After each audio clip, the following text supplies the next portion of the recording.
Κυρίες και κύριοι, φίλες και φίλοι, καλησπέρα. Απόψε είναι Κυριακή 12 Μαΐου του 2024. Πιστεύω ότι όλα τα σχέδια που κάνουμε και όλα τα όνειρα που κάνουμε δεν γίνονται. Παρ' όλα αυτά αξίζει τον κόπο να ονειρευόμαστε, να οραματιζόμαστε. Εδώ και καιρό έχω ένα φίλο δηλαδή που είναι από το Βαλτέτσι και μου λέει, πριν από 20-25 χρόνια μου είπε μια μέρα στις 12-13, εξαρτάται πότε γιορτάζουν, Μαΐου, που είναι η επέτειος της μάχης του Βαλτετσίου, να πάμε εκεί, να δούμε και τον τόπο, να είμαστε παρόντες και στις όποιες εκδηλώσεις γίνονται. Δεν το έχω καταφέρει μέχρι τώρα. Ας ελπίσω κάποια στιγμή το κανάλι μας να διοργανώσει μια εκπομπή εκεί, να πάμε να δούμε πώς αυτός ο στρατηγικός νους του Θεόδωρου Κολοκοτρώνη κατόρθωσε, πέτυχε μαζί με συμπολεμιστές του φυσικά αυτή τη μεγάλη νίκη που ήταν η πρώτη ουσιαστικά μεγάλη νίκη του αγώνα. Μεγάλη για πολλούς λόγους, θα δούμε παρακάτω. Πάντως εάν έχανε αυτή τη μάχη ο Κολοκοτρώνης και οι συμπολεμιστές του, θα είχε άλλη τροπή ο αγώνας και δεν ξέρουμε εάν και πότε θα απελευθερωνόταν η Τριπολιτσά, που ήταν ο κεντρικός πυλώνας του αγώνα. Μετά έχουμε τις υπόλοιπες μάχες.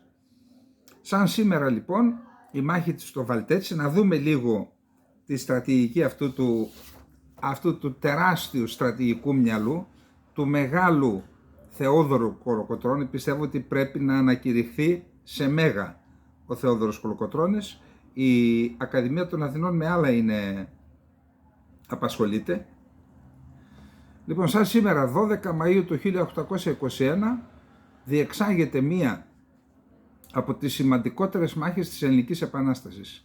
Η μάχη στο Βαλτέτσι ήταν στην ουσία η πιο σημαντική μάχη που προηγήθηκε της απελευθέρωσης της Τριπολιτσάς, που έγινε 4 μήνες μετά, το Σεπτέμβρη του 1821. Η μάχη λοιπόν έγινε 12 και διεξήχθη στις 12 και στις 13 Μαΐου του 1821 στο ορεινό χωριό Βαλτέτσι της Μαντινίας, το οποίο βρίσκεται 12 χιλιόμετρα δυτικά της Τριπολιτσάς.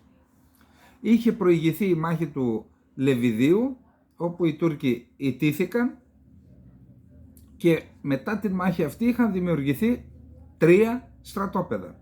Στο Βαλτέτσι, στο Χρυσοβίτσι και στην Πιάνα.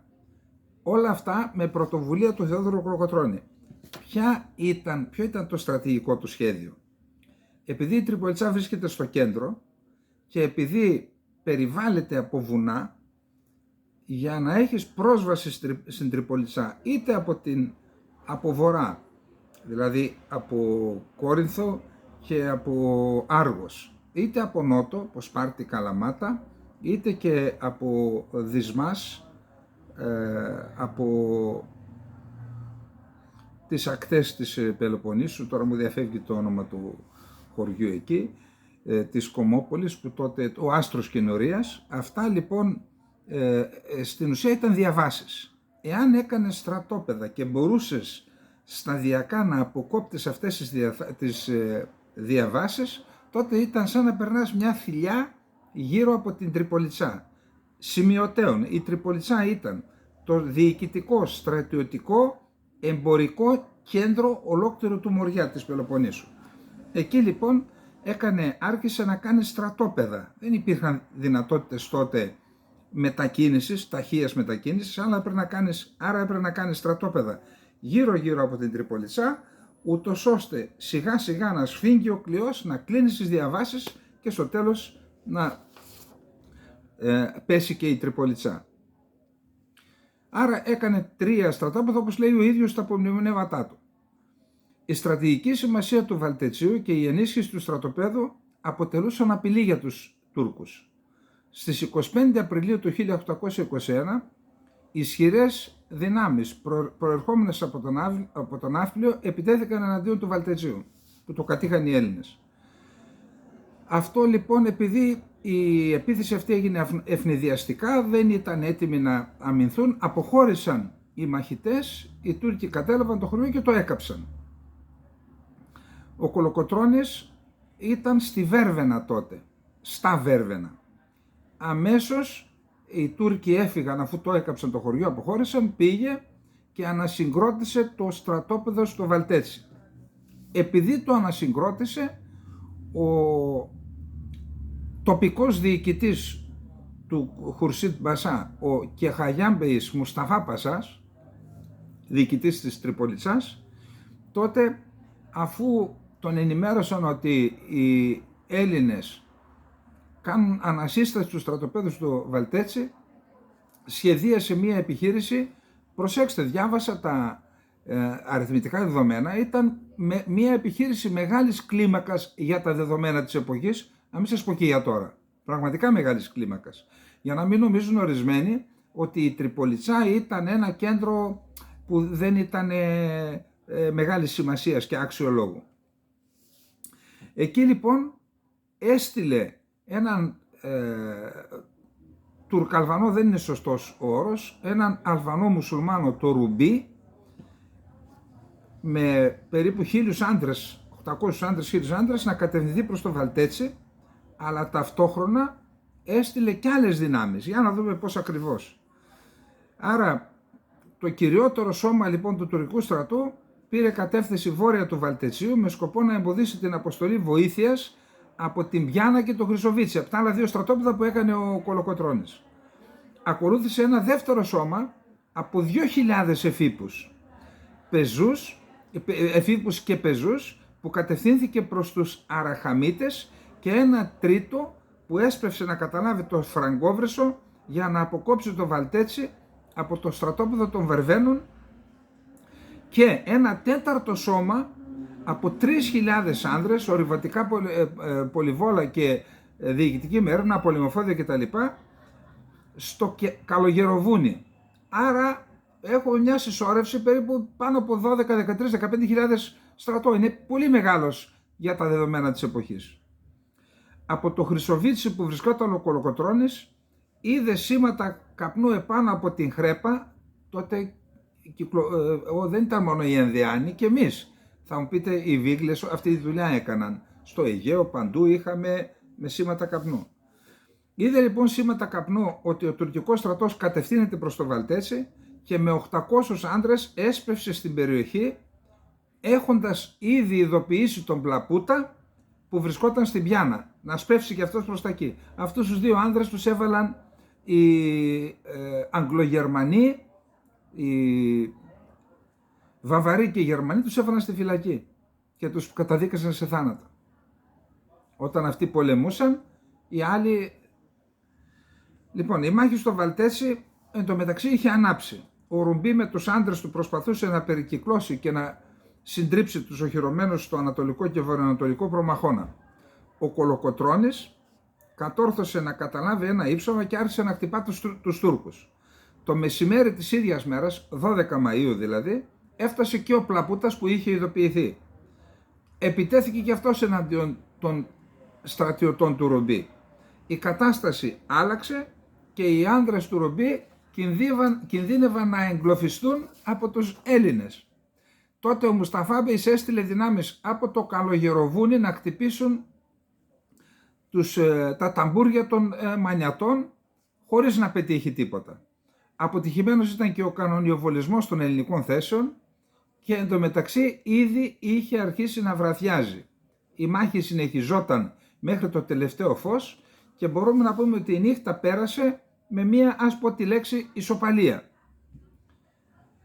Τις πρωινές ώρες της 13ης Μαΐου ο Κολοκοτρώνης διέσπασε τον τουρκικό κλειό και ανεφοδίασε τους ταμπορωμένους με τροφές και πολεμοφόδια. Το ίδιο βράδυ ήλθαν ενισχύσεις από τα Βέρβαινα. Το πρωί η μάχη συνεχίστηκε. Οι απόπειρες των Τούρκων να καταλάβουν τους προμαχώνες των Ελλήνων στο Βαλτέτσι αποτύχαναν η μία μετά την άλλη. Κρατηθείτε να δείτε αποτελέσματα και δεν είναι μαγειρεμένα. Ο Μουσταφά Μπεϊς, βλέποντας ότι οι άνδρες του Ρουμπί εξακολουθούσαν να βρίσκονται σε δυσχερή θέση και πληροφορούμενος ότι επίκενται νέες ενισχύσεις των Ελλήνων από τους Νικηταρά και Γιάννη Κολοκοτρώνη, διέταξε υποχώρηση όλων των δυνάμεών του. Τότε οι Έλληνες αναθάρισαν, βγήκαν από τα ταμπούρια και από τους ορμαχώνες τους και άρχισαν την καταδίωξη των Τούρκων. Αυτοί, αφού καταδιώκονταν, δεν μπόρεσαν να υποχωρήσουν, να κάνουν τακτική υποχώρηση, υποχώρησαν άτακτα και άφησαν στο πεδίο της μάχης 514 νεκρούς, 635 τραυματίες, τους οποίους τους άφησαν να μεταφερθούν στην Τριπολιτσά. Έτσι κάνουν τα παλικάρια που πολεμούν. Οι απώλειες των Ελλήνων, 4 νεκροί και 17 τραυματίες. Το κυριότερο. Τότε ξέρετε, επειδή κάθισα και αναρωτήθηκα πώς έβρισκαν αυτοί οι άνθρωποι όπλα πυρομαχικά. Άλλο να έχεις μια ομάδα 5-10 κλεφτών, βρίσκεις τα όπλα και τα πυρομαχικά, και άλλο να έχεις στρατό, έστω και αντάρτικο, αλλά στρατό, για να κάνεις έναν εθνικό απελευθερωτικό αγώνα. Είδατε πόσα στρατόπεδα. Εκεί λοιπόν, σε εκείνη τη μάχη, και αυτό είναι καθοριστικό, 4.000 όπλα έπεσαν στα χέρια των δυνάμεων του Κολοκοτρώνου και των άλλων οπλαρχηγών και πολεμοφόδια, και αυτά αποτέλεσαν στην ουσία, με σημερινούς όρους, 2 ταξιαρχίες εξόπλισαν τότε οι αγωνιστές του 21 και έπαιξαν ρόλο αυτά τα πολεμοφόδια, τα λάφυρα της μάχης του Βαλτεζίου στην απελευθέρωση της Τριπολιτσάς, που όπως είπαμε έγινε το Σεπτέμβρη, 4 μήνες μετά. Αυτή λοιπόν η μάχη, είπαμε, τα όνειρα οφείλουμε να κάνουμε όνειρα. Κάποια στιγμή θέλω να πάμε, για όσους ενδιαφέρονται, να τη δούμε στο πεδίο της μάχης, να δούμε πώς έγινε η εξέλιξή της.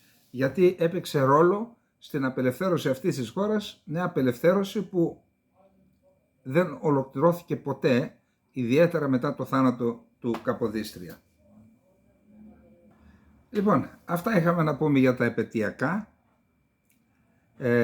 Πριν μπούμε στο δεύτερο θέμα, που είναι οι συνεντεύξεις που έδωσαν ο Μητσοτάκης στη Μιλιέτ και ο Ερντογάν στην Καθημερινή. Τέλος πάντων, θα δούμε τα βασικά κομμάτια, θα τα δούμε. Να πω καταρχάς, να εκφράσω πάλι τις ευχαριστίες μου, γιατί το κανάλι ξεπέρασε τις 150.000. Αυτό, εντάξει, πιστεύω ότι οφείλεται σε εσάς. Συνεχίστε να μας υποστηρίζετε, μου αρέσει, σχόλια. Όσοι θέλετε να κάνετε άλλη υποστήριξη οικονομική, μπαίνετε παρακάτω στο περισσότερα, υπάρχουν 2 τρόποι. Επίσης θα ήθελα να πω ότι συναντώ όλο και πιο πολύ, σιγά σιγά έχει γίνει ήδη ένα μικρό θαύμα, το συμμετέχω. Επειδή από το 2008 έχουμε την ιστοσελίδα, αλλά στο διαδίκτυο οφείλω ίσως και τη ζωή μου, διότι σε δύσκολες στιγμές βρήκα ή ειδοποιήθηκα από πράγματα από το διαδίκτυο και έκανα και τις σωστές επιλογές. Άρα έχω μια αίσθηση του κυβερνοχώρου, συναντώ όλο και πιο πολύ πλέον το συμμετέχω σε σχόλια, σε αντιδράσεις του κόσμου. Ακούστε, το συμμετέχω, τώρα δεν χρειάζεται να τα λέμε συνέχεια, δεν εκπορεύεται από κανένα κέντρο. 5-6 άνθρωποι, 15 τελικά που υπογράψαμε, ξεκινήσαμε αυτή την πρωτοβουλία. Δεν είναι εύκολα και βλέπω ότι σιγά σιγά, όπως το κανάλι ξεκίνησε από το 0 και έφτασε στις 150.000, βλέπω ότι και το συμμετέχω. Δεν είναι ήδη, νομίζω, κοντά στις 6.000 οι άνθρωποι που έχουν εγγραφεί, αλλά δεν έχει σημασία. Σημασία έχει ότι συνεισφέρουν οικονομικά στο συμμετέχω, αλλά το βλέπω και σε σχόλια. Δηλαδή ο κόσμος απίβδησε και δημιουργούν οι πολίτες την ελπίδα. Δεν θα μας πέσει ούτε από τον ουρανό, ούτε θα μας στείλουν κανέναν ηγέτη, όπως μας ήρθε ο άλλος πέρα από την Αμερική. Όχι. Αν θέλουμε να έχουμε ελπίδα, πρέπει να τη δημιουργήσουμε μόνοι μας. Και φαίνεται ότι ένα μικρό θαύμα ήδη έχει δημιουργηθεί. Δεν αρκεί, αλλά είναι μια βάση. Προχωράμε μέχρι τις 9 Ιουνίου, κατά πάσα πιθανότητα θα κάνουμε μια έκπληξη. Το ποια θα είναι θα δούμε όσο προχωράει ο καιρός. Άρα μπαίνετε στο συμμετέχω βοηθάτε με όποιον τρόπο θέλετε και μπορείτε, και όσοι δεν έχετε δυνατότητα διαδικτυακή, εδώ στο βιβλιοπωλείο μπορείτε να έρθετε. Είμαστε Φιλελλήνων 14 πλατεία Συντάγματος ή στο 210-33-16-036, που υπάρχει πάντα μια γραμματεία εδώ. Μπορείτε να αφήσετε το όνομά σας, το τηλέφωνό σας, για να στείλουμε είτε ψηφοδέλτια, είτε αν θέλετε να σας ειδοποιούμε για κάτι, και έτσι βήμα-βήμα να απλωθεί και να βαθαίνει αυτή η ελπιδοφόρα κίνηση. Πάμε να δούμε τώρα τι είπε πρώτα. Ξεκινάμε από τον Έλληνα, από τον κύριο Μητσοτάκη, και να πάμε και στον κύριο Ερντογάν. Ο κύριος τρόπον του λέγει δηλαδή, αλλά εντάξει, πρέπει να είμαστε και ευγενείς, πιστεύω. Λοιπόν, για να δούμε τι είπε ο κύριος Μητσοτάκης. Ρωτήθηκε από τον δημοσιογράφο Özay Sendir στη Μιλιέτ και έδωσε κάποιες απαντήσεις. Τι να πεις τώρα, εντάξει. Στο τέλος δεν κατάλαβα γιατί έκανε τη συνέντευξη ο Μητσοτάκης. Στην ουσία, τέλος πάντων, θα δείτε. Λέει, μετά την επίσκεψη του Ερντογάν στην Αθήνα θα κάνετε ανταπόδοση. Ποιες είναι οι προσδοκίες? Ως Ερντογάν και Μητσοτάκης, ευελπιστείτε να πετύχετε αυτό που πέτυχαν ο Ατατούρκ και ο Βενιζέλος στη σχέση του Ελλάδας-Τουρκίας? Ατατούρκ το λέω επειδή το λέει αυτός έτσι. Για μένα δεν ήταν ποτέ Ατατούρκ, ήταν Μουσταφά Κεμάλ. Ατατούρκ σημαίνει πατέρας των Τούρκων, που του το δώσανε μετά με νόμο το επώνυμο αυτό. Ο Μητσοτάκης λέει, είμαι πολύ χαρούμενος, θα επαναλάβουμε τη δέσμευσή μας για βελτίωση των σχέσεων. Οι ελληνοτουρκικές σχέσεις είναι περίπλοκες και φορτισμένες με ιστορία και συναισθήματα. Αυτό δεν θα αλλάξει ποτέ. Αυτό που μπορούμε να αλλάξουμε είναι η οπτική μας. Αντί να βλέπουμε ένα γρίφο που δεν λύνεται, θα πρέπει να επικεντρωθούμε στην ενίσχυση μιας θετικής ατζέντας και να επιδιώξουμε τη συνεργασία μεταξύ των δύο χωρών και των λαών μας. Αυτό είναι δύσκολος δρόμος, θα υπάρχουν εμπόδια, λέει, με θετική ατζέντα θα... Δημοσιογράφος. Διανύουμε μία περίοδο κατά την οποία ο εθνικισμός αυξάνεται. Τι πιστεύετε, λέει, επειδή το κάνετε τώρα που έχετε εκλογές για το Ευρωπαϊκό Κοινοβούλιο, μήπως οι εθνικιστές θα σας τιμωρήσουν, θα χάσετε ψήφους? Και λέει, εγώ δεν διαμορφώνω. Ποιος μιλάει για εθνικιστές τώρα? Η πιο εθνικιστική χώρα του κόσμου είναι η Τουρκία. Και λέει, εγώ δεν διαμορφώνω την πολιτική μου, ο Μητσοτάκης παίρνω ρίσκα δηλαδή. Ο Özay Sendir. Τι πρέπει να γίνει για να διατηρηθεί η περίοδος χωρίς εντάσεις μεταξύ Αθήνας και Άγκυρας? Τι είδους ευθύνη θα αναλάβετε από την πλευρά σας?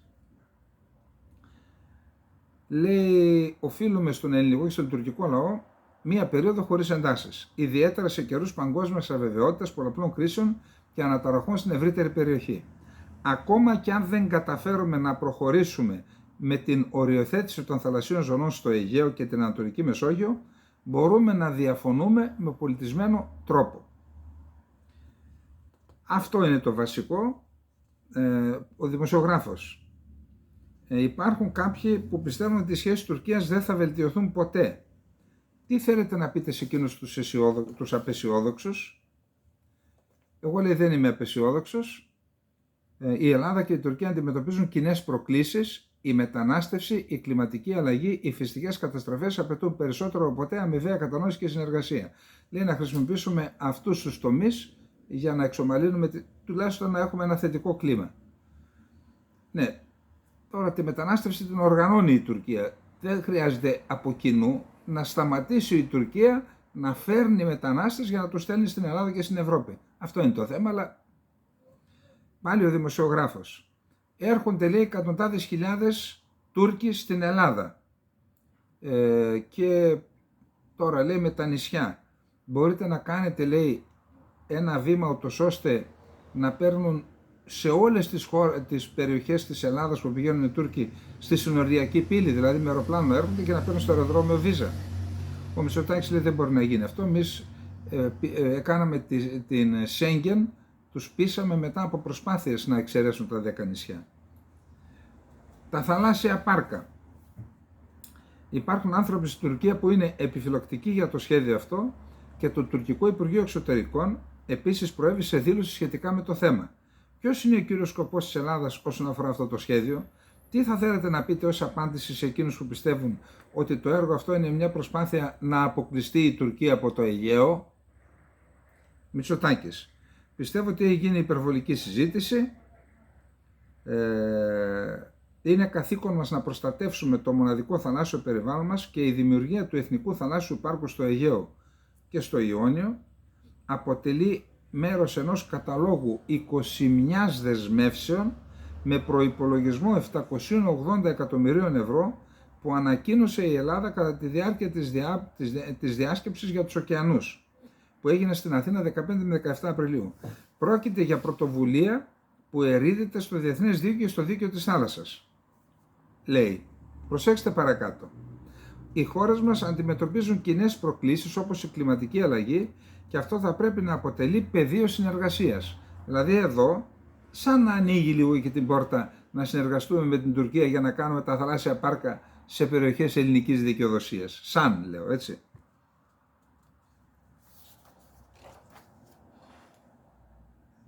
Τον λέει ο δημοσιογράφος, πιστεύετε ότι η επαναπροσέγγιση μεταξύ Τουρκίας και Ελλάδας είναι κάτι που επιθυμεί πραγματικά η Δύση και η Ευρωπαϊκή Ένωση? Του λέει δηλαδή, μήπως δεν θέλουν να έχουμε καλές σχέσεις για να πουλάνε αυτοί όπλα? Αυτή είναι μια άποψη που κυκλοφορεί στην Τουρκία μεταξύ αφελών και μαλικών, ότι δηλαδή οι άλλοι μας βάζουν να μαλώνουν, κάποιοι το λένε και αυτοί εδώ. Δεν είναι έτσι. Υπάρχει ένταση μεταξύ Ελλάδας και Τουρκίας επειδή η Τουρκία έχει παράνομες και παράλογες διεκδικήσεις εις βάρος της Ελλάδας, εις βάρος κυριαρχικών δικαιωμάτων αλλά και εθνικής κυριαρχίας και εδαφικών διεκδικήσεων. Αυτή είναι η ιστορία και φυσικά και το Κυπριακό. Τα υπόλοιπα είναι παραμύθια. Ο Μητσοτάκης λέει και μια διάφορα. Τώρα κοιτάξτε, ο δημοσιογράφος. Εγώ προσωπικά έχω ένα όνειρο για μια σχέση Τουρκίας και Ελλάδας βάσει της οποίας οι δύο χώρες θα συνεργάζονται για τους ενεργειακούς πόρους στο Αιγαίο και στην Ανατολική Μεσόγειο. Κοιτάξτε τι είπα στο χθεσινό βίντεο.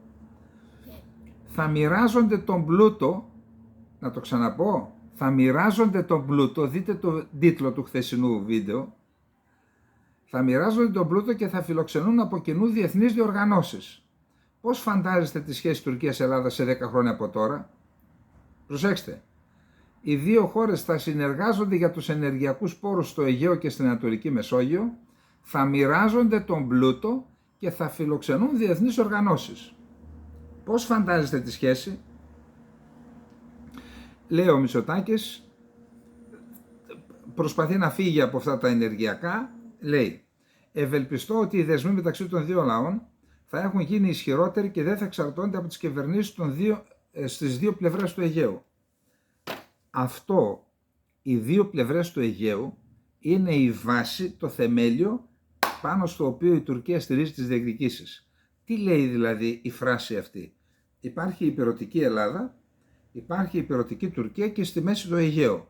Αφού είναι δύο πλευρές και έχουμε στη μέση το Αιγαίο, λογικό δεν είναι να το μοιράσουμε. Προσέξτε, δεν είναι αθώα αυτή η φράση και δεν είναι καθόλου αφελής αυτοί που την επαναλαμβάνουν, είτε από εδώ είτε από εκεί. Υπάρχει ολόκληρη επιστήμη με τις λέξεις και με τις παραστάσεις να μας τις βάζουν να τις ακούμε, ούτως ώστε όταν έρθει η λύση, σε εισαγωγικά, να μην αντιδράσουμε. Εντάξει, ολόκληρη επιστήμη είναι αυτά. Τώρα λέει, κάτι λέει για τις κουζίνες, κάτι ανοησίες, τουρκικές ανοησίες, για τον Αταμάν και για τον Τερίμ λέει, έρχεται η Ήβια Αδάμου και η Δέσποινα βανδύ στην Τουρκία και γίνεται χαμός στα κέντρα, στην Κωνσταντινούπολη. Τι πιστεύει για τις επενδύσεις? Ο Μητσοτάκης λέει να γίνονται επενδύσεις και από εδώ και από εκεί, δεν έχουμε πρόβλημα. Ακούω πάντα σχόλια ικανοποίησης από τους Τούρκους πολίτες που έρχονται στη χώρα σας για διακοπές. Το μόνο παράπονο που έχω ακούσει τώρα αυτά είναι από τη ΜΙΤ, γιατί ο άνθρωπος αυτός έχει σχέσεις και με τη ΜΙΤ και με το Υπουργείο Εξωτερικών. Λέει, το μόνο παράπονο που έχω ακούσει είναι για τη διατήρηση πολιτιστικών μνημείων της Οθωμανικής περίοδου στην Ελλάδα. Δηλαδή δεν έχουν ντροπή. Αυτοί που έκαναν την Αγία Σοφιά και τη Μονή της χώρας και πώς, την Αγία Σοφιά Τραπεζούντας, Αγία Σοφία στην Νίκαια της Βυθινίας, Αγία Σοφία στην Ένο, Αγία Σοφία στη Βυζή του Γεώργιου Βυζιεινού, Αγία Σοφία στην Ηράκλεια του Πόντου, την Ηράκλεια την Ποντική. Αυτοί έρχονται και μας λένε ότι δεν συντηρούμε τα μνημεία τους. Έχετε κάποιον οδικό χάρτη για το ζήτημα αυτό? Λέει ο Μητσοτάκης, εμείς λέει τα συντηρούμε.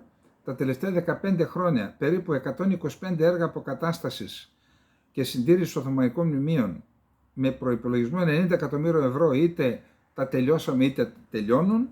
Επιπλέον λέει η αποκατάσταση σημαντικών Οθωμανικών μνημείων με μεγάλο προϋπολογισμό, το Τέμνος Βαγιαζίτ ή το Χαμζά Μπέι στη Θεσσαλονίκη και άλλα, εντάχθηκαν στο Ταμείο Ανάκαμψης.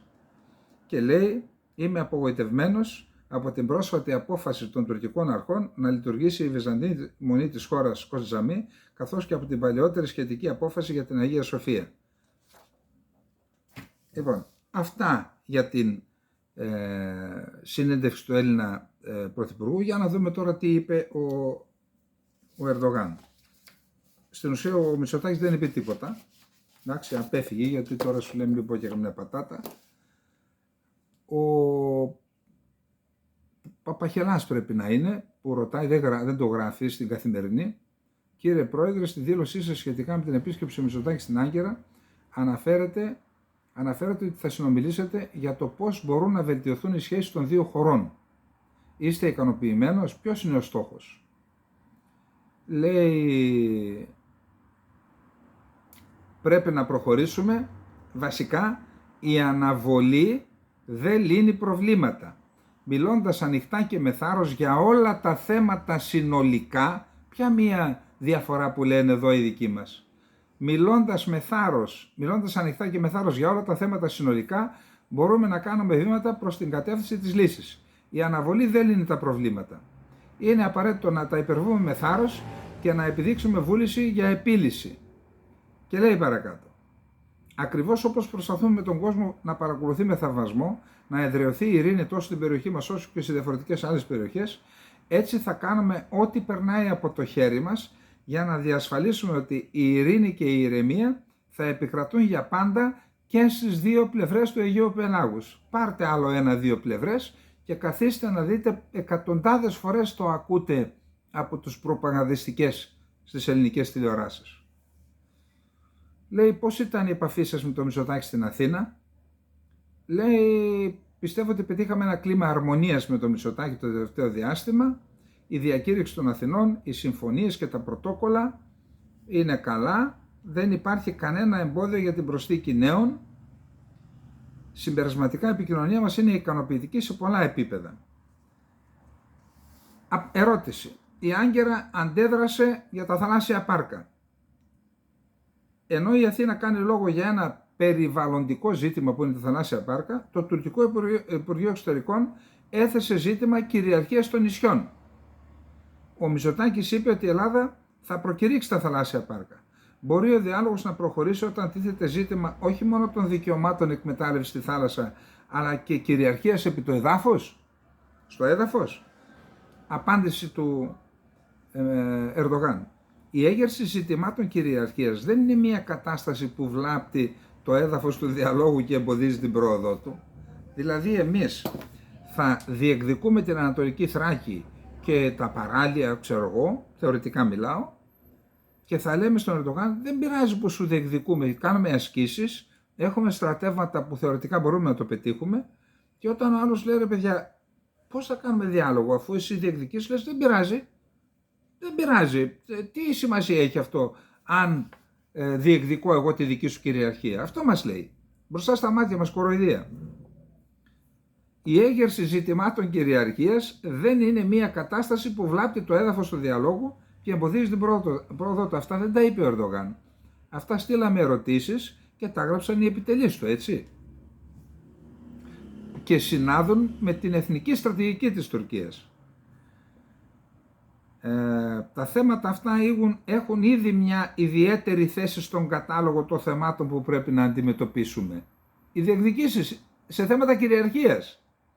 Τα θέματα αυτά έχουν ήδη μία ιδιαίτερη θέση στον κατάλογο των θεμάτων που πρέπει να αντιμετωπίσουμε. Μπορούμε να συζητήσουμε τα ζητήματα αυτά με μία προοπτική που απέχει από τετελεσμένα, δεν θα σας αφήσουμε να κάνετε τετελεσμένα, 12 μίλια δηλαδή, και υιοθετώντας μια προσέγγιση που πιστεύει στη λύση. Όλοι γνωρίζουν πόσο ευαίσθητοι είμαστε ως Τουρκία για το περιβάλλον. Αλλά λέει,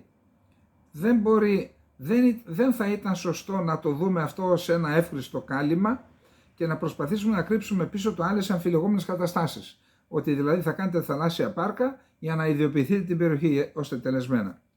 Κάθε ζήτημα πρέπει να αντιμετωπίζεται στο δικό του πλαίσιο. Πράγματι, το Διεθνές Δίκαιο της Θάλασσας ενθαρρύνει τη συνεργασία, προσέξτε, μεταξύ των παράκτιων κρατών σε κλειστές ή μη κλειστές θάλασσες όπως το Αιγαίο, μεταξύ άλλων και σε περιβαλλοντικά ζητήματα. Γιατί είπα ότι είναι ότι είναι παγίδα. Γίναμε παράκτια κράτη. Οι ακτές της υπηρετικής Ελλάδας, οι ακτές της τουρκικής Ελλάδας και ελάτε τώρα να συνεργαστούμε στην κλειστή θάλασσα.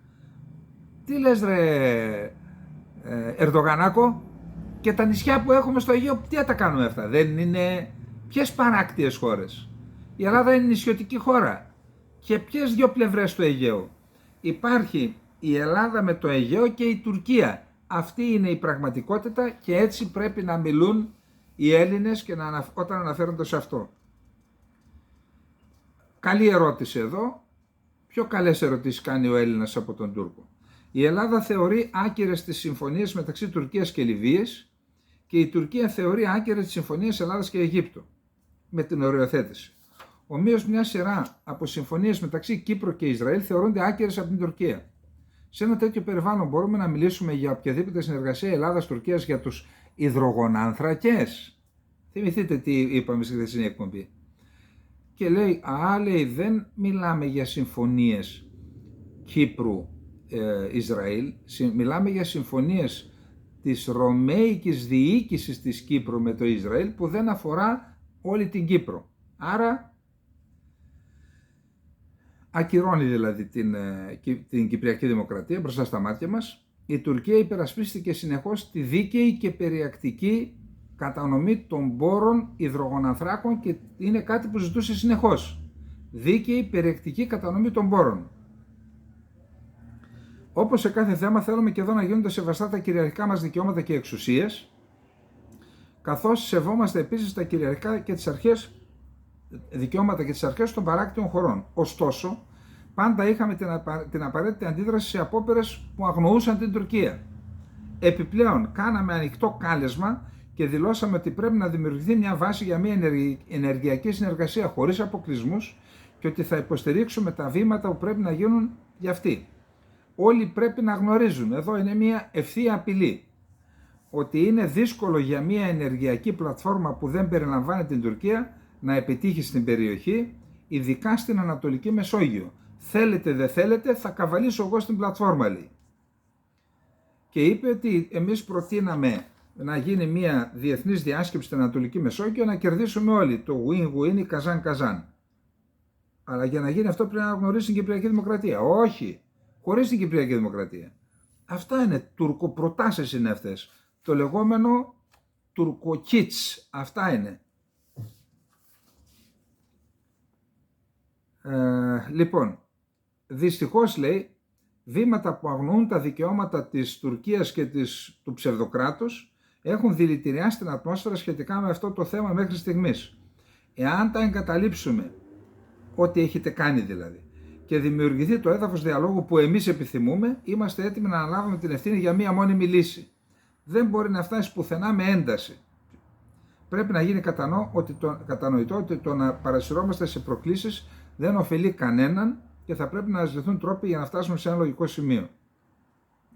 Οι θέσεις των δύο χωρών για το θέμα της υφαλοκρηπίδας είναι γνωστές.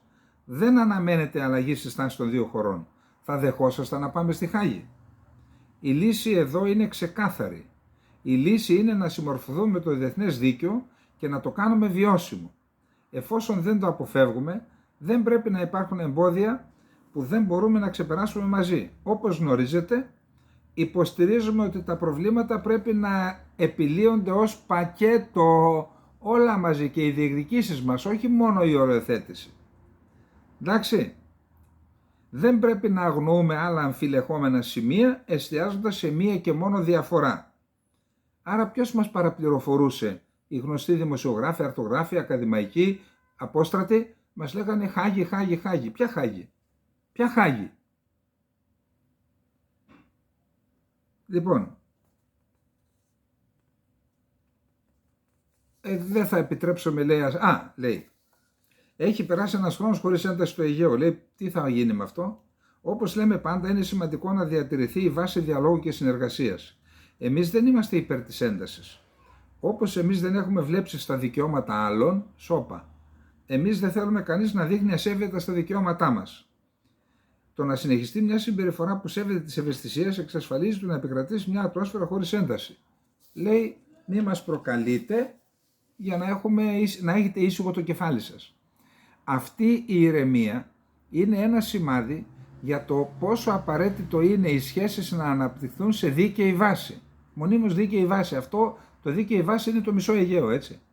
Εμείς δεν διστάζουμε να τίνουμε χείρα φιλίας όσο υπάρχει ανταπόκριση. Δίνουμε σημασία στη φιλία και στις σχέσεις καλής γειτονίας. Όσο δεν γίνονται βήματα τα οποία μπορούν να μας βλάψουν, αυτή η στάση μας θα συνεχιστεί. 12 μίλια, θαλάσσια πάρκα, εντάξει, μην κάνετε τίποτα, απαρνηθείτε δικαιώματα που έχετε κυριαρχικά ή εθνικής κυριαρχίας και εδώ είμαστε εμείς. Για τη Βίζα λέει και αυτός, τον ρωτάει ποιες ήταν η χειρότερη στιγμή και η καλύτερη στιγμή στις ελληνοτουρκικές σχέσεις. Λέει η χειρότερη ήταν όταν η Ελλάδα προστάτευσε τους 8 Τούρκους αξιωματικούς μετά το πραξικόπημα και η καλύτερη ήταν η διακήρυξη, η υπογραφή της διακήρυξης. Γιατί λέει δεν επαναλειτουργεί η θεολογική σχολή της Χάλκης? Άλλα λόγια να αγαπιόμαστε. Γιατί δεν πήγε στην Αμερική? Άλλα λόγια να αγαπιόμαστε. Και η τελευταία ερώτηση είναι για τη Γάζα, που ο Ερντογάν εκεί έβαλε την κασέτα και είπε τα ίδια που ξέρετε ότι λέει πάντα. Λοιπόν, πάμε να δούμε τώρα το τρίτο θέμα. Το τρίτο θέμα είναι Σκόπια. Ακούστε. Εγώ δεν λέω ότι πρέπει με τους γείτονές μας να τους παγώνουμε στις φαλιάρες. Έτσι. Απλώς λέω να λειτουργούμε ως κανονικό κράτος. Εδώ λοιπόν καταντήσαμε να εξευτελίζει την Ελλάδα η Λιβύη, με το σύμφωνο αυτό, η Αλβανία, τα Σκόπια σήμερα, δεν έμεινε και κανένας. Δηλαδή καταντήσαμε, πραγματικά λυπάμαι που το λέω, καρπαζοείς πράκτορες. Γιατί όμως? Γιατί δεν λειτουργούμε ως κανονικό κράτος και γιατί δεν έχουν νιώσει, αυτοί του τσολιά που λένε, δεν έχουν νιώσει σε ό,τι κάνουν εις βάρος της Ελλάδας και εκτός από αυτό μας καβαλάνε και από πάνω. Τέλος πάντων, η Προεδρίνα που εκλέχθηκε προχτές ορκίστηκε και δεν ανέφερε το όνομα το συνταγματικό, τέλος πάντων αυτό της συνθήκης των Προσώπων, δεν θέλω να το πω, είπε σκέτο Μακεδονία. Ήταν παρούσα Ελληνίδα πρέσβης εκεί, η κυρία, στη Βουλή έγινε αυτό, η κυρία Φιλιππίδου, Σοφία Φιλιππίδου, αποχώρησε και είχαμε μία δήλωση του Ελληνικού Υπουργείου Εξωτερικών. Αυτά, ξέρετε, κάνεις μια συμφωνία, την όποια συμφωνία, βάζεις και ρήτρες, ότι αν κάνεις αυτό θα έχεις αυτές τις συνέπειες ή αν κάνει η Ελλάδα αυτό θα έχει αυτές τις συνέπειες. Βάλτε εκεί μέσα, ούτως ώστε να λειτουργούν και σαν ασφαλιστικές δικλείδες. Διότι τώρα υπογράψαμε μια συμφωνία, τους χαρίσαμε εθνική ταυτότητα και γλώσσα και όνομα. Δεν είναι Μακεδονία το κομμάτι πέρα από τα ελληνικά σύνορα. Είναι μια περιοχή λίγο κοντά στο μοναστήρι και μια περιοχή στη Γεβγελή. Άλλη ονομασία έχει ιστορικά πάντα αυτή η περιοχή. Απλώς ο Τίτο ήθελε, επειδή ήθελε να δημιουργήσει μια ενδιάμεση περιοχή με τη Βουλγαρία και με την Ελλάδα και επειδή για να γίνει αυτό έπρεπε να δημιουργηθεί ένα νέο έθνος με λαμπρή ιστορία που να λειτουργεί ως πόλος έλξης η ιστορία του, δηλαδή συνοχής, ως ένα στοιχείο συνοχής, έκανε το μακεδονισμό και έχουμε αυτά τα αποτελέσματα. Δεν ήταν ποτέ Μακεδονία και φυσικά οι άνθρωποι αυτοί ούτε Μακεδόνες είναι, ούτε μακεδονική γλώσσα μιλούν. Για να δούμε τώρα τι έγινε στα Σκόπια και ποια είναι η απάντηση του ελληνικού κράτους. Γελάει ο κόσμος μαζί μας, έτσι. Σου λέει τώρα, εάν σε εμπέζουν έτσι τα Σκόπια και η Αλβανία, ποιος περιμένεις να σε υπολογίσει? Και η Λιβύη και... Λοιπόν, ορκίστηκε η πρόεδρος των Σκοπίων, η Γκορντάνα Σιλιάνοφσκα, σε ειδική συνεδρίαση της Βουλής. Σήμερα, έτσι. Η Σιλιάνοφσκα, κατά την ορκομοσία, αποκάλυψε τη χώρα ως Μακεδονία, παρά το γεγονός ότι στο κείμενο του όρκου, το οποίο απήγγειλε ο πρόεδρος της απερχόμενης Βουλής Γιώβαν Μίτρεσκι, καλώντας τη Σιλιάνοφσκα να το επαναλάβει, η χώρα αναφερόταν με το άλλο όνομα, Βουμού. Ενώ ο απερχόμενος πρόεδρος έλεγε το κείμενο και αυτή το επαναλάβαινε, αυτή επανέλαβε μόνο το σκέτο Μακεδονία. Η κυρία Φιλιππίδου, είπαμε, έφυγε, και να δούμε τι είπε το Ελληνικό Υπουργείο Εξωτερικών. Κατά τη σημερινή ορκομοσία της στη Βουλή και παρά το γεγονός ότι στο επίσημο κείμενο του όρκου που της υπαγορεύτηκε η χώρα αναφερόταν ως αυτό, η νέα πρόεδρος της Δημοκρατίας των Σκοπίων, κυρία Σιλιάνοφσκα Ντάβκοβα, επέλεξε να αποκαλέσει τη χώρα ως Μακεδονία. Η πράξη αυτή παραβιάζει κατάφορα τη Συμφωνία των Πρεσπών, αλλά και το Σύνταγμα της γείτονος χώρας, το οποίο έχει εναρμονιστεί με τις διεθνείς της υποχρεώσεις.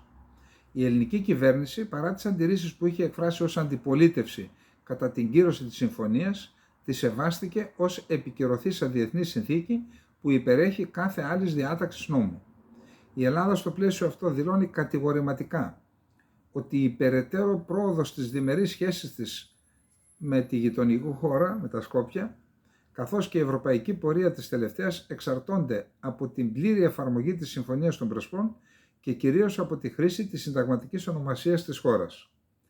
Αντίδραση είχαμε και από την Ούρσουλα, εντάξει, πρόεδρο της Κομισιόν, η οποία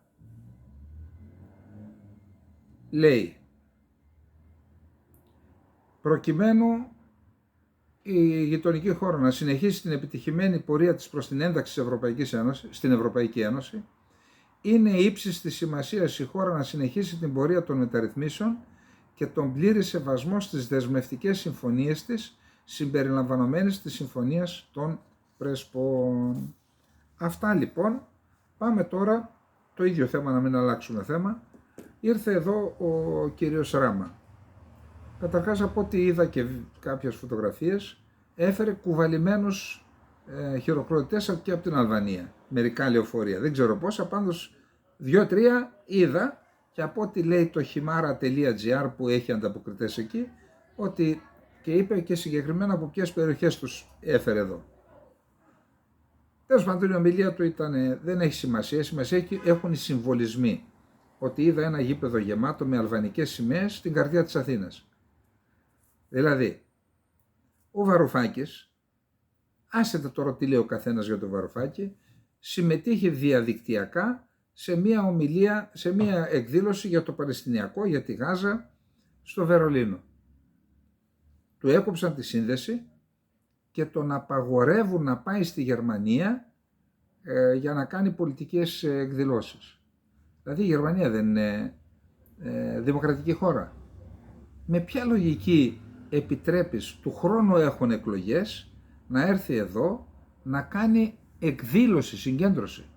Αυτό που δεν θα μπορούσε να τον απαγορεύσεις ήταν να πάει σε μια ταβέρνα, να καθίσουν σε ένα τραπέζι 10, 15, 20 άτομα, να πει άντε παιδιά, βίβα, γεια σας, φάμε, πιούμε και να φύγει. Αυτό είναι ιδιωτικό. Τώρα, να απασχολείς 1.000 αστυνομικούς, ποιος τους πληρώνει αυτούς? Έτσι, 1.000 αστυνομικούς, να έρχονται εδώ, να έχουμε χιλιάδες σημαίες. Ο άνθρωπος, ο οποίος, όπως λέει η Le Monde η γερμανική, αυτός φυλάκισε τον Μπελέρη επειδή θέλει η μαφία των κατασκευαστικών στην Αλβανία να λαιλατίσει την ελληνική ριβιέρα. στη Χιμάρα. Το λένε οι Γαλλογερμανοί. Αυτός ο άνθρωπος την ίδια μέρα που το δημοσιεύει η Le Monde στη Γερμανία, τον λες εσύ να έρθει στην Ελλάδα. Συγγνώμη, ποιος θα σε σεβαστεί μετά? Ποιος θα σε σεβαστεί? Τι να πω. Θυμάμαι ότι ένας Τούρκος υπουργός πήγε να μιλήσει στην Ολλανδία και επειδή κάτι είπε, ξέρω εγώ, γιατί εμάς δεν μας πρόσβαλε, δεν μας προσβάλλει η λαιλασία των ελληνικών περιουσιών. Τι τον δέχεσαι εδώ? Καταρχάς τον δέχτηκες λίγες μέρες πριν συλλάβει τον Μπελέρη, του πληρώσατε και την έκθεση και του έκανε ο Μητσοτάκης και τραπέζι στο Μαξίμου. Δεν μπορώ να καταλάβω. Πάει ο νους μας αλλού μετά από όλα αυτά. Τώρα τον αφήνετε να έρθει και εδώ. Τι γίνεται, μήπως σας εκβιάζετε? Δεν μπορώ να καταλάβω πραγματικά. Δεν μπορώ, τι νόημα έχει προεκλογικά των ευρωεκλογών, που εδώ υπάρχει ένα κλίμα προεκλογικό. Έρχεται ένας τρίτος που δεν ανήκει στην Ευρωπαϊκή Ένωση να κάνει προεκλογική ομιλία για εκλογές που θα γίνουν του χρόνου, μετά από 12 μήνες. Και έχουμε και τις πληροφορίες ότι θέλει να πείσει το αλβανικό κράτος, η αλβανική διπλωματική υπηρεσία, σε επαφές με την τουρκική διπλωματική υπηρεσία, Αλβανούς πολίτες που ψηφίζουν στην Ελλάδα να ψηφίσουν το τουρκοκόμμα της Τράκης. Εντάξει, βγάλετε και εσείς τα συμπεράσματά σας τώρα. Αυτό παίζεται 50 χρόνια, αλλά ιδιαίτερα τις τελευταίες μέρες το θέατρο του παραλόγου είναι κρεσέντο στην Κύπρο.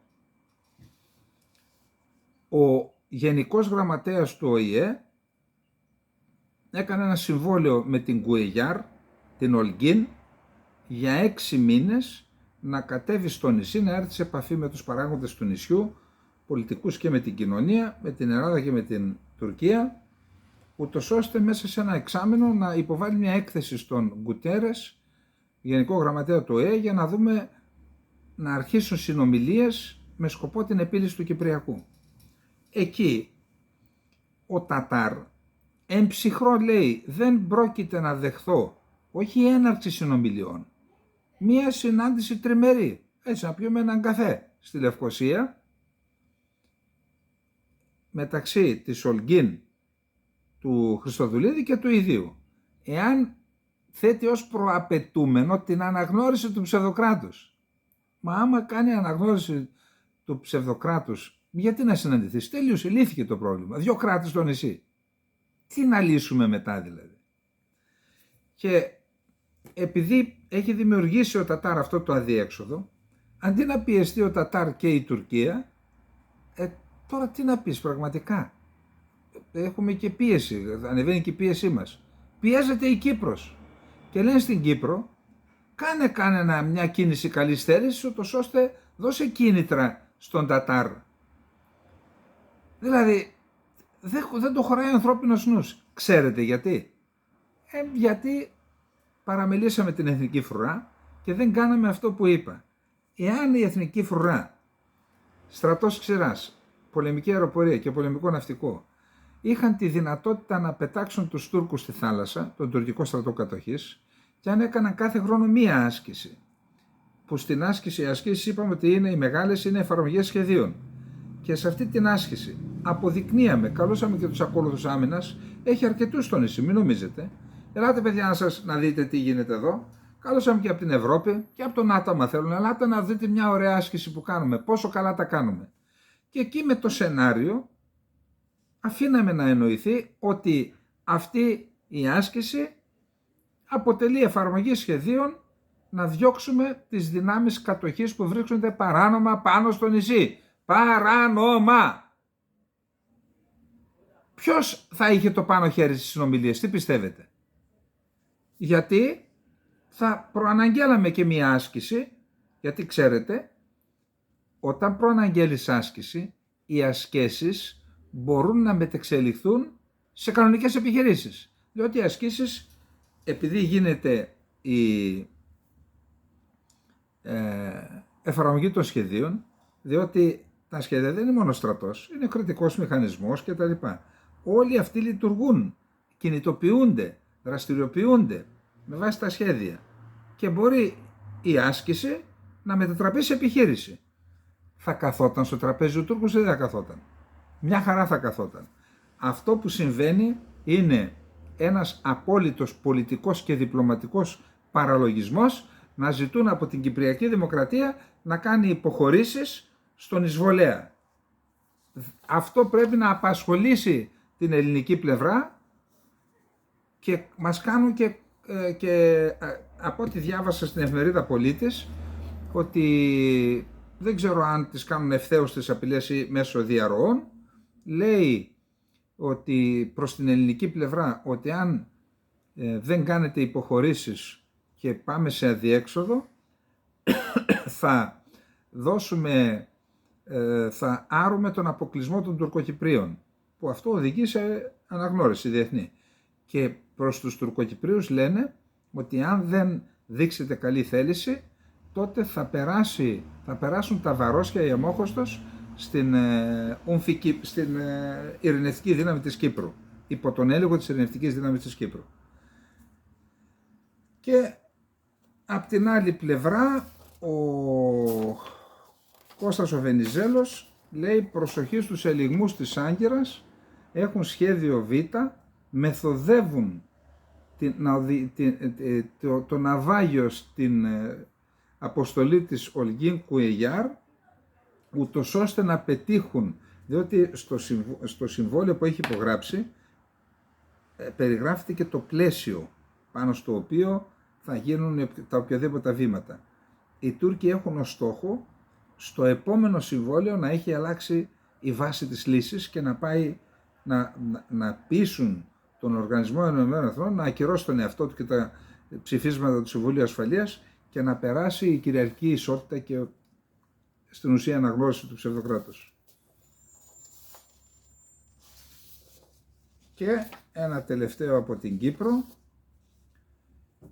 Σε 3 χρόνια αναμένεται η διοχέτευση κυπριακού φυσικού αερίου στις αγορές, δήλωσε ο Υπουργός Ενέργειας Γεώργιος Παπαναστασίου, χωρίς να καθορίσει από ποιο κοίτασμα θα είναι. Είναι από το θαλασσοτεμάχιο 6 ή από το 12.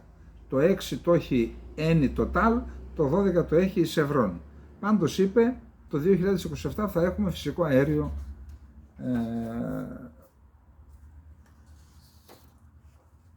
Πάμε λοιπόν στα Ισραηλινά τώρα. Ο Ερντογάν επανέλαβε τα γνωστά του λόγια. Οι μέθοδοι του Νετανιάχου έχουν φτάσει σε ένα επίπεδο που θα έκανε τον Χίτλερ να ζηλέψει. Και επίσης συνέχισε και είπε: η Χαμάς συμφώνησε σε κατάπαυση του πυρός, αλλά το Ισραήλ δεν το θέλει αυτό και επινοεί δικαιολογίες λόγω της επιθυμίας του να καταλάβει ολόκληρη την λωρίδα της Γάζας.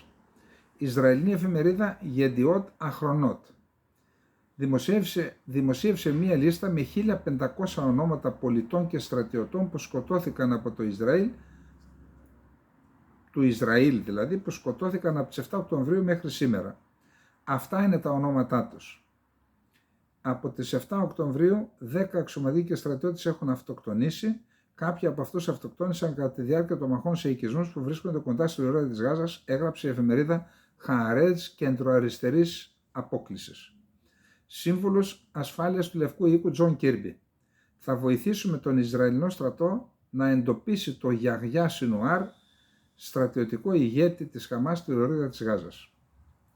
300.000 άνθρωποι απομακρύνθηκαν από τη Ράφα, σύμφωνα με αναφορά του Ισραηλινού στρατού. Ο Ισραηλινός στρατός ανατείναξε σήμερα το κτίριο του Διεθνούς Αεροδρομίου της Γάζας που βρίσκεται στα ανατολικά της πόλης Ράφα.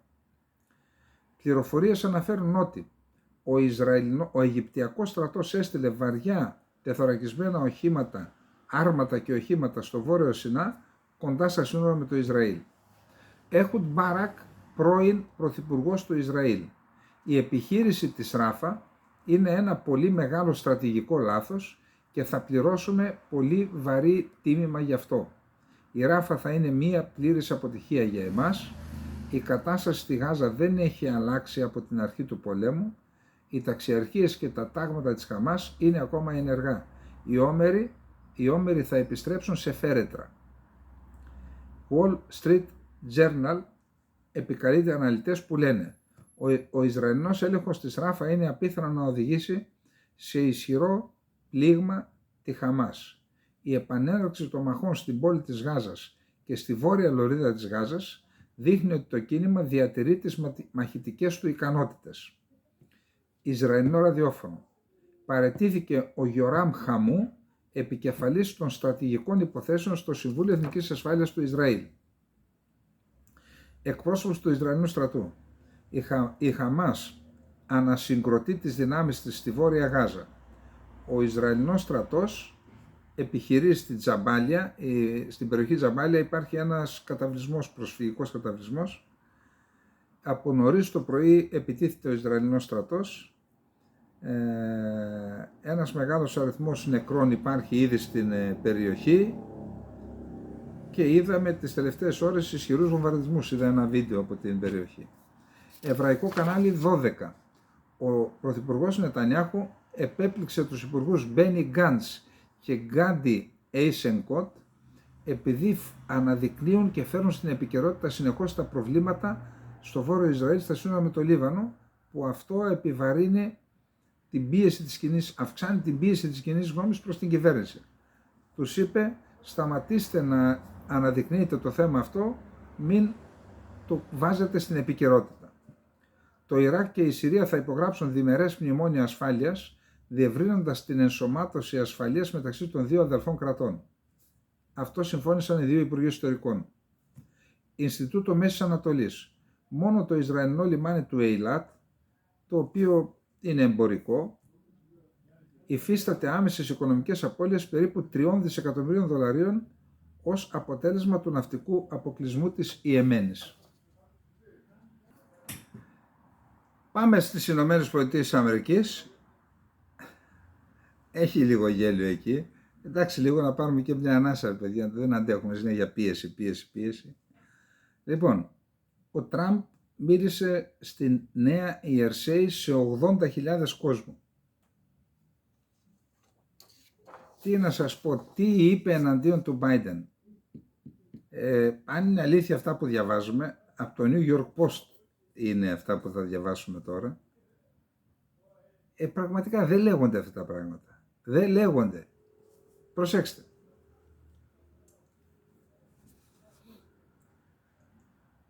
Είναι ο χειρότερος πρόεδρος που υπήρξε ποτέ σε οποιαδήποτε χώρα, όχι στην Αμερική, είπε ο Τραμπ για τον Biden. Υπάρχει και το βίντεο, έτσι.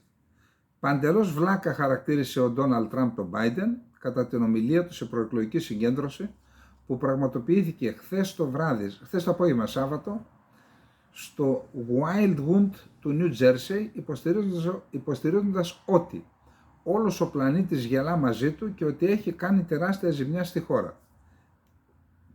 Βρίσκεται αντιμέτωπος, ξέρετε, με τα δικαστικά, θεωρεί υπεύθυνο τον Biden, γι' αυτό λέει: δεν το κάνεις αυτό στους αντιπάλους σου. Μπορεί να συμβαίνει σε τριτοκοσμικές χώρες ή σε μπανανίες, αλλά δεν πρέπει να συμβαίνει στις ΗΠΑ. Αν πάρουμε τους 10 χειρότερους προέδρους στην ιστορία αυτής της χώρας και προσθέσουμε τη ζημιά που έχουν κάνει, αυτή δεν φτάνει τη ζημιά που έχει προκαλέσει μόνος του αυτός ο πανίβλακας. Ό,τι διαβάζω σας λέω, έτσι. Είναι ηλίθιος. Δεν είναι έξυπνος άνθρωπος, ποτέ δεν ήταν. Μιλάω για αυτόν διαφορετικά τώρα, γιατί το παιχνίδι έχει χοντρίνει. Είναι ένας κακός άνθρωπος. Είναι ο χειρότερος πρόεδρος που υπήρξε ποτέ σε οποιαδήποτε χώρα. Όλος ο κόσμος γελάει μαζί του, είναι ανόητος. Καλά είπε για το Ισραήλ, τα είπαμε και χθες. Προσέξτε, κι άλλα έχουμε. Αναφερόμενος στην απόφαση του Biden να διακόψει τη βοήθεια στο Ισραήλ, είπε ότι αυτό είναι μία από τις μεγαλύτερες προδοσίες εναντίον ενός συμμάχου των ΗΠΑ. Και ο Τραμπ πρόδωσε τους συμμάχους στους Κούρδους. Ντόναλντ, την καμπούρα μας δεν τη βλέπουμε. Μετά είπε ότι είναι πρόθεσή μου να καταπολεμήσω τη μετανάστευση αν κερδίσω τις εκλογές. Υποσχέθηκε να σφραγίσει τα σύνορα των ΗΠΑ, να σταματήσει τη ροή μεταναστών από το Μεξικό και να απελάσει παράνομους μετανάστες, χαρακτηρίζοντας τη μετανάστευση εισβολή. Θα βάλουμε τέλος σε αυτή την εισβολή και θα στείλουμε τους παράνομους μετανάστες στα σπίτια τους όπου ανήκουν. Ο Τραμπ ανακοίνωσε επίσης την πρόθεσή του να ξεκινήσει τη μεγαλύτερη επιχείρηση απέλασης στην ιστορία των ΗΠΑ. Μετά, άλλη επίθεση. Ο Biden είναι περικυκλωμένος από φασίστες. Ο πρώην πρόεδρος των ΗΠΑ, Ντόναλντ Τραμπ, μιλώντας στη συγκέντρωση πάλι στο Τζέρσι, είπε ότι ο Αμερικανός ηγέτης Τζο Μπάιντεν είναι περικυκλωμένος από φασίστες στο Οβάλ Γραφείο. Για μένα, οι εχθροί από μέσα είναι πιο επικίνδυνοι από τους εχθρούς απ' έξω, οι εσωτερικοί εχθροί. Μπορούμε να χειριστούμε τη Ρωσία και την Κίνα, αλλά πρέπει να σταματήσουμε αυτούς τους τρελούς στην κυβέρνησή μας που πρόκειται να καταστρέψουν τη χώρα μας. Δεν είναι δεξιά, είναι αριστερά. Αναφέρθηκε στην παραποίηση για την δωροδοκία της Stormy Daniels. Όλη αυτή η ενόχληση συμβαίνει μόνο και μόνο επειδή είμαι υποψήφιος πρόεδρος. Αν δεν προηγούμην στις δημοσκοπήσεις και δεν έτρεχα για πρόεδρος, δεν θα με κυνηγούσαν. Θα είχα ένα ωραίο μέρος, θα έμενα στο Palm Beach, θα ταξίδευα σε όλο τον κόσμο. Αυτά είπε ο Ερδογάν. Εν τω μεταξύ έχουμε και τον Biden που μίλησε γι' αυτό. Ο Τραμπ έχει παρεκτραπεί, βγήκε από τις ράγες δηλαδή, είπε. Ο Biden δήλωσε ότι μετά την ήττα των εκλογών το 2020 ο Ντόναλντ Τραμπ έχει ξεφύγει ξεκάθαρα από τις ράγες, στο CNN τα είπε. Προφανώς όταν έχασε το 2020 κάτι έσπασε μέσα του, είπε σε υποστηρικτές του στο Σιάτλ. Δεν έχει μόνο αιμονή επειδή έχασε το 2020, έχει χάσει ξεκάθαρα το μυαλό του. Απλώς ακούστε τι λέει στους ανθρώπους για να καταλάβετε. Πάντως, σύμφωνα με πρόσφατη δημοσκόπηση του CNN, ο Τραμπ συνεχίζει να προηγείται με 49% έναντι 43% του Biden. Τώρα, το NBC αναφέρει ότι σχεδόν 3.000 άνθρωποι συνελήφθησαν στη διάρκεια διαδηλώσεων υπέρ των Παλαιστινίων φοιτητών σε αμερικανικά πανεπιστήμια. Το νέο εξώφυλλο του περιοδικού Economist είναι αφιερωμένο στην κατάρρευση της παγκόσμιας τάξης και στο μονοπολικό σύστημα που προέκυψε από το Δεύτερο Παγκόσμιο Πόλεμο. Γι' αυτό, λέει, έχασε η Αμερική την κυριαρχία της και λέει, ο Υπουργός Εξωτερικών της Ινδίας λέει ότι η κυριαρχία των ΗΠΑ που εξασφάλισε μετά τον ψυχρό πόλεμο έφτασε στο τέλος της. Η Νούλαντ αναφέρει ότι έχει δώσει μία μακροσκελή συνέντευξη και λέει ότι αξίζει τον κόπο στο Πολίτικο την έδωσε, να υποστηριχθεί η Ουκρανία, διότι όπως είναι τα πράγματα δεν μπορεί καν να πάει σε διαπραγματεύσεις, διότι θα έχει το πάνω χέρι η Ρωσία. Πρέπει να υποστηριχθεί, είπε.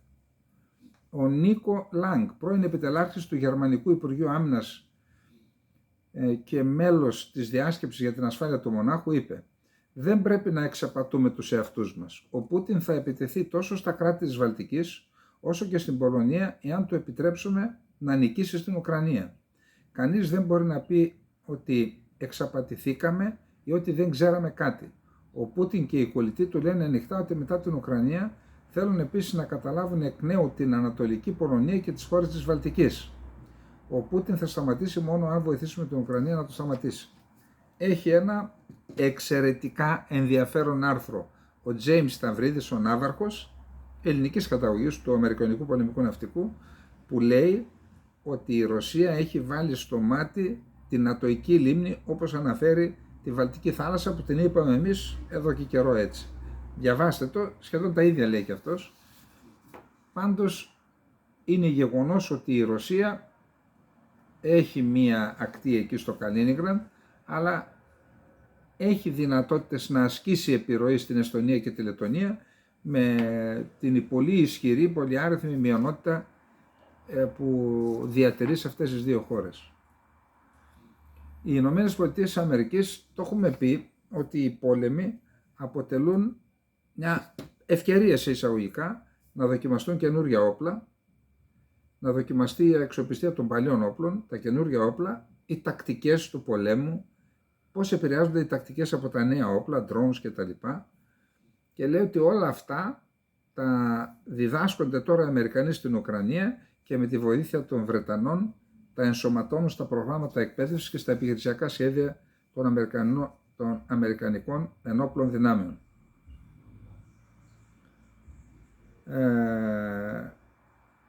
Πρώην Αμερικανός διπλωμάτης, ο Φρίμαν, λέει: ο κύριος Ζελένσκι μπορεί να γίνει θύμα της δικής του αδιαλαξίας και μια νέα κυβέρνηση μπορεί να εμφανιστεί στο Κίεβο που θα είναι πιο πρόθυμη να αναγνωρίσει την πραγματική κατάσταση στο έδαφος αντί να την αρνείται όπως κάνει ο Ζελένσκι.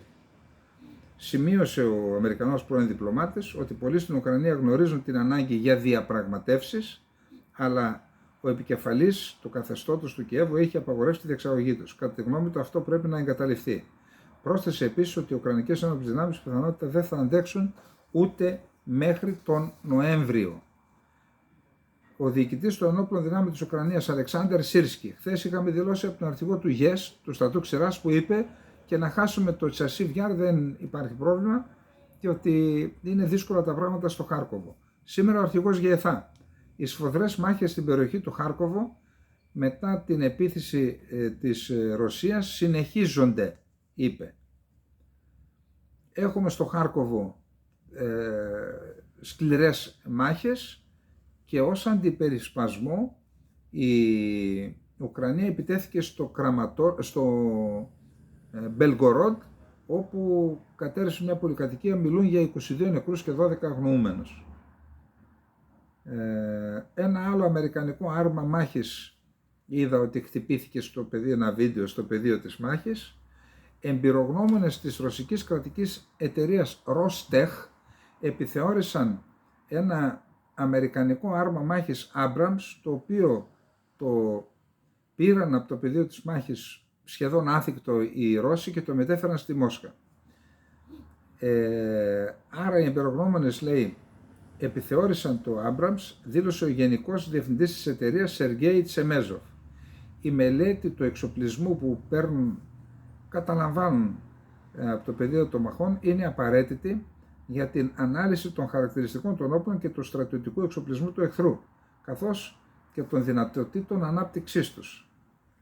Οι Γερμανοί προτείνουν να καταρρίπτονται οι ρωσικοί πύραυλοι που κατευθύνονται ειδικά προς τη Δυτική Ουκρανία από αντιαεροπορικά όπλα που βρίσκονται στις χώρες του ΝΑΤΟ, στην Πολωνία για παράδειγμα.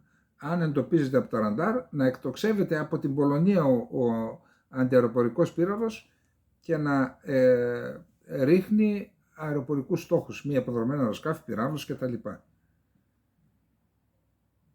Η γαλλική εφημερίδα Le Monde αναφέρει ότι η Ρωσία εργάζεται να αυξήσει το μέγεθος των δυνάμεων και του στρατιωτικού εξοπλισμού της στη Λιβύη και ότι αυτό μπορεί να επηρεάσει τις ροές των μεταναστών.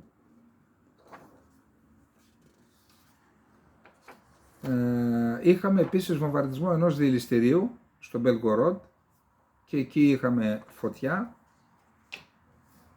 Και έχουμε ένα πολύ σημαντικό θέμα με την Κίνα, το που όμως θέλω να το αναπτύξουμε καλύτερα αύριο, γιατί πραγματικά έχει μεγάλο ενδιαφέρον, δεν έχουμε χρόνο τώρα. Λοιπόν, αυτά είχαμε να πούμε για απόψε. Για άλλη μια φορά τις ευχαριστίες μας για τους 150.000. Κάνουμε μ' αρέσει like, κάνουμε σχόλια, βοηθάμε το κανάλι, μπαίνουμε στο συμμετέχω, το διαδίδουμε παντού, βοηθάμε το συμμετέχω και πάμε δυνατά. Λοιπόν, καλή νύχτα, να είστε καλά.